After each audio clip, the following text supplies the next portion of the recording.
Hi everyone, this is Dr. Sherry Tenpenny, and I want to do a quick update about a document that got passed by the United Nations this weekend called the Pact of the Future document.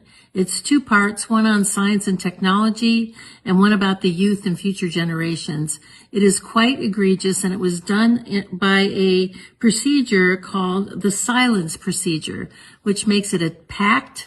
And if no one objected, it is automatically adopted and put into the record as being completely adopted.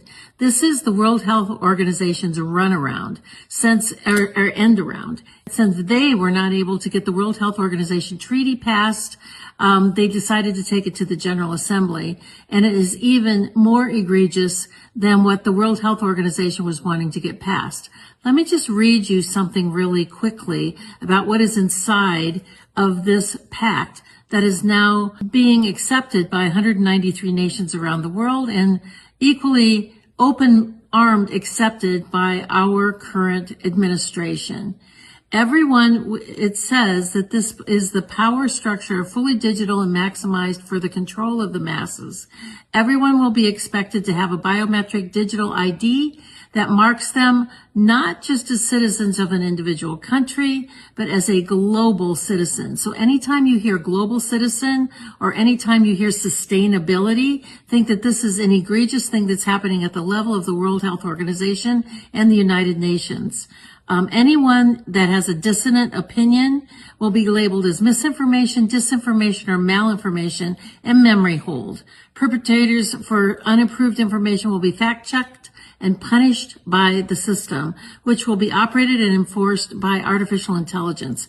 Punishments will include being locked out of one's bank account, being unable to make certain purchases, unable to get on an airplane, on a subway, drive on public roads. This is the future, according to the world's self-appointed overlords at the United Nations. These are unelected bureaucrats that are making decisions about our country, our sovereignty around the world. Nothing could be more important at this point in time than to get prepared.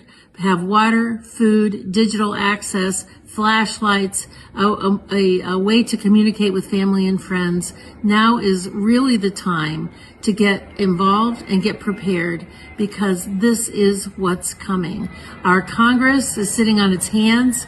There was a press conference on the 17th about this, and no further action has been taken. So it's up to us to mobilize and to go forward, particularly with your local sheriffs, to get your constitutional sheriffs to say, this isn't going to be allowed in my county. Thank you very much. Take action. We've been talking about the onset of one world order, one world government, one world religion, one world money for a long time. Well, it's no longer coming. It's here.